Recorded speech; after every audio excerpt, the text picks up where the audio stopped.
আপনি কি করেন ইত্যাদি। তাহলে তুমি কি করো ইংরেজিতে আমরা বলবো what do you do, what do you do. তবে এই প্রশ্নটি ভিন্নভাবে বলা যেতে পারে, যেমন কেউ কেউ আপনাকে হয়তো বলতে পারে হোয়াটস ইউর অকুপেশন অথবা হোয়াটস ইউর প্রফেশন। তাহলে এই যে অকুপেশন এবং প্রফেশন শব্দ দুটি দেখছেন, এই দুটির অর্থ হলো পেশা। অকুপেশন, প্রফেশন মানে কি পেশা। তাহলে এভাবেই বলতে পারে যে হোয়াটস ইউর অকুপেশন বা হোয়াটস ইউর প্রফেশন, অথবা যেটি প্রথমে বললাম যে তুমি কি করো, what do you do, what do you do.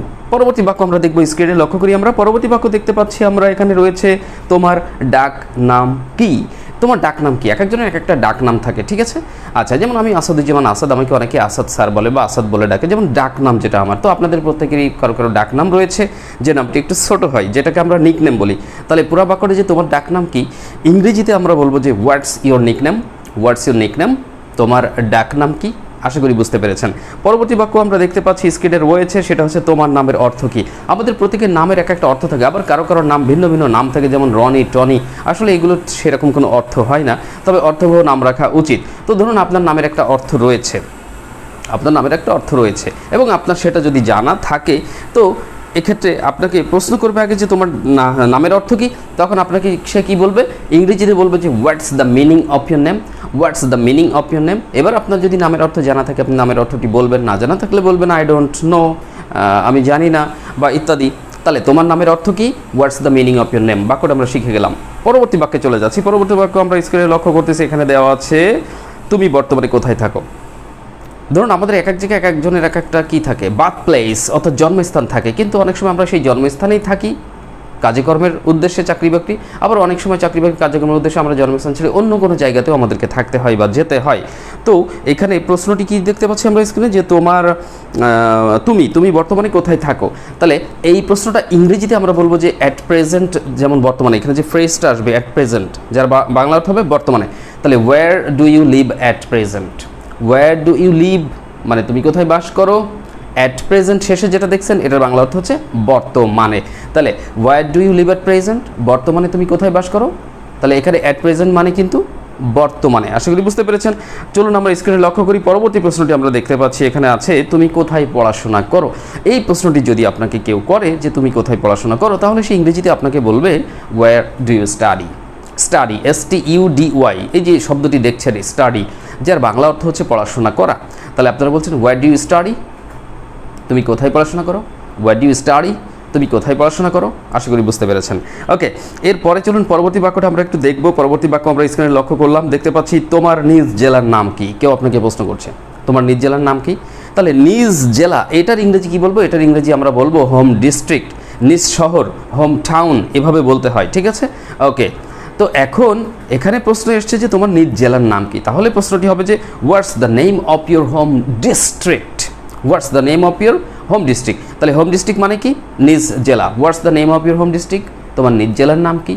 এবার আমরা দেখতে পাচ্ছি যে বাক্যটি রয়েছে, সেই বাক্যটি হলো তোমার জেলা শহর রাজধানী থেকে কত দূর। এবার আপনার জেলা শহরের কথা বলা হয়েছে, তার মানে আপনি যে শহরে থাকেন সেটা হচ্ছে আপনার নিজ শহর অর্থাৎ হোম টাউন। তো প্রশ্ন হলো তোমার, আমরা স্ক্রিনে দেখতে পাচ্ছি যে তোমার নিজ শহর রাজধানী থেকে কত দূর। এই কত দূর ইংরেজি কিন্তু বলবেন হাউ ফার। কি বলবেন, হাউ ফার। দেখি পুরো বাক্যটা দেখা যাক। How far is your home town from the capital city. বাক্যটা কি হলো পুরো, how far is your home town from the capital city, অর্থাৎ ক্যাপিটাল সিটি রাজধানী শহর থেকে তোমার হোম টাউন নিজ শহর কত দূরে। এখানে ফার মানে দূর, আর হাউ ফার মানে কত দূর। ফার মানে দূর, হাউ ফার মানে কত দূর। তাহলে total how far is your home town from the capital city, অর্থাৎ রাজধানী থেকে তোমার শহর, অর্থাৎ রাজধানী থেকে তোমার শহর কত দূরে অবস্থিত। Let's see the next one. চলুন আমরা পরেরটা দেখি। পরের বাক্যটা আমরা স্ক্রিনে দেখতে পাচ্ছি, যেটা লেখা আছে তুমি কি তোমার চাকরিটি পছন্দ করো। ধরুন আপনি একটা জব করেন, একটা চাকরি করেন, তো আপনাকে আমি প্রশ্ন করছি যে আপনি কি আপনার চাকরিটা পছন্দ করেন, আপনার ভালো লাগে এই চাকরিটা বা এই কাজটা এইটা। তাহলে তুমি কি তোমার চাকরিটি পছন্দ করো। Do you like your job, do you like your job. Job মানে এখানে কাজ বা চাকরি, এই অর্থে আমরা ব্যবহার করতে পারি। তাহলে do you like your job, তুমি কি তোমার কাজটা বা চাকরিটা পছন্দ করো। ওকে, নেক্সট ওয়ান আমরা পরেরটাই দেখব। পরের বাক্যটি যেটা রয়েছে খুবই গুরুত্বপূর্ণ বাক্য, কিন্তু এই বাক্যগুলো প্রায় কিন্তু সচরাচর আমাদের বিভিন্ন সময় ইংরেজিতে কথা বলার সময়, মনের ভাব প্রকাশ করার সময় দরকার হয়, কি বলেন? তো এইগুলো খুব সুন্দর করে দেখবেন, পড়বেন, প্র্যাকটিক্যালি ব্যবহার করারও চেষ্টা করবেন। আর কোথাও সমস্যা হলে কাইন্ডলি কমেন্ট করবেন, যারা ভিডিও দেখছেন তারা প্লিজ লাইক দিতে ভুলবেন না ভিডিওতে। ওকে, নেক্সট ওয়ান, পরবর্তী বাক্যটা আমরা দেখতে পাচ্ছি, এখানে লেখা আছে তুমি অবসর সময় কিভাবে কাটাও। আচ্ছা, কিভাবে ইংরেজি কি বলুন তো? কিভাবে ইংরেজি কি? দেখুন, ইতোমধ্যে আমি কিন্তু বলেছি কি, কিভাবে, কোথায়, কেমন, নানান বিষয় দিয়ে প্রশ্ন করলাম, তাই না? এই রকম অসংখ্য প্রশ্ন কিন্তু আমরা তৈরি করতে পারি, আর প্রশ্ন তৈরি করা শিখতে পারলেই আপনার স্পিকিংটা অনেকটাই সহজ হয়ে যাবে। ডিয়ার লার্নার্স, সত্যি যদি আপনি নিজে নিজে ইংরেজি শিখতে চান, কোথাও না গিয়ে নিজে নিজে, যে ভাবছেন যে এমন কোনো বই আছে কিনা, এমন কোনো ম্যাটেরিয়াল আছে কিনা, এই যে হাতে, ইয়েস, বইটি আমাদের সম্পূর্ণ ফুল কোর্সের বই, সম্পূর্ণ কোর্স করতে পারবেন যে কেউ বাসায় বসে এই বইটি নিয়ে।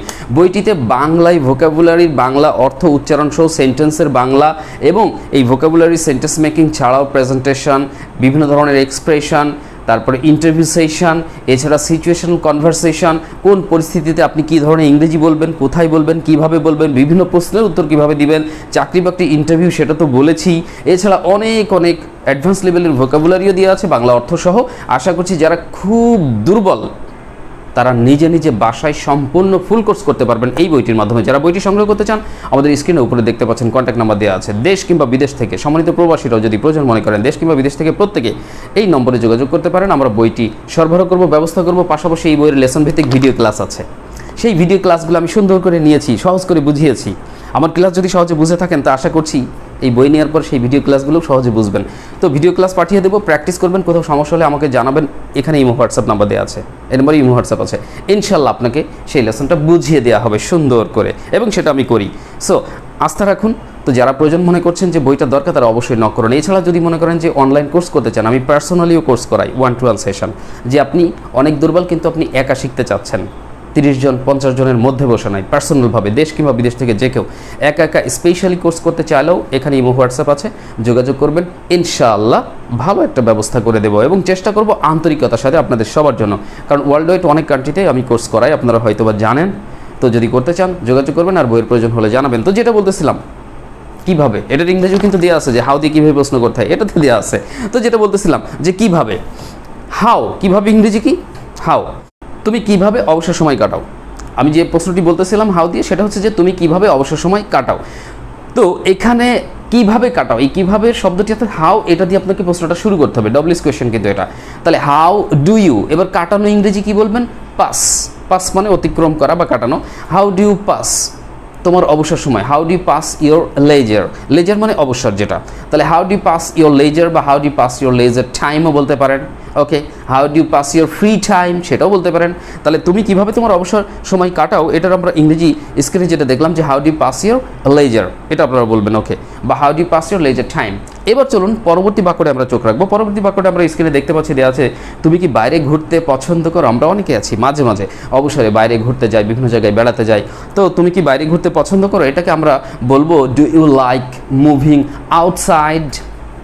মুভ মানে কি, কোথাও যাওয়া, ঘোরা, নড়া, চড়া, ঘোরাঘুরি, নানান কিছু হয়। তো ঘোরা অর্থে আপনি মুভ দিতে পারেন, যে do you like moving outside. কেউ যদি বলেন স্যার আমি যদি দিই do you like visiting outside, yeah that's also correct, সেটাও সঠিক। Do you like visiting outside, অথবা বলবেন do you like moving outside, এটা হবে ইনশাল্লাহ।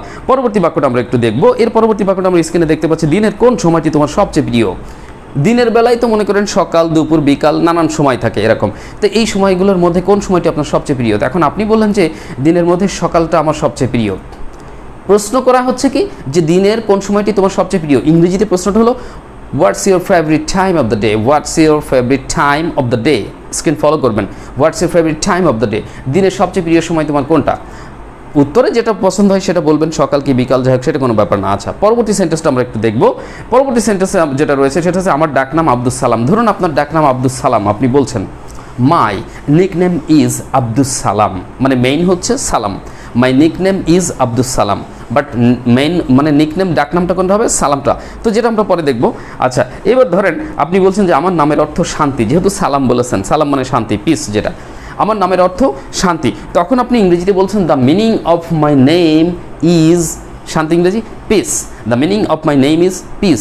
The meaning of my name is piece, PEACE, piece মানে শান্তি।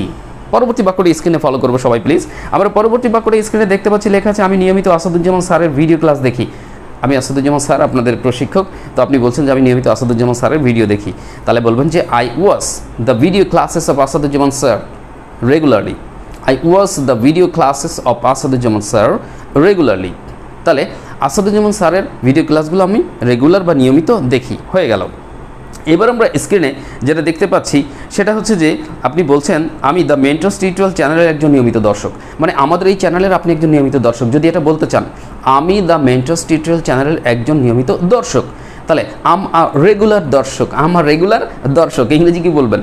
আমার রেগুলার ভিউয়ার, আমার রেগুলার ভিউয়ার বলবেন, এখানে ভিউয়ার বললে হবে। আমার regular viewer of the Mentors Tutorial channel. I'm a regular viewer of the Mentors Tutorial channel.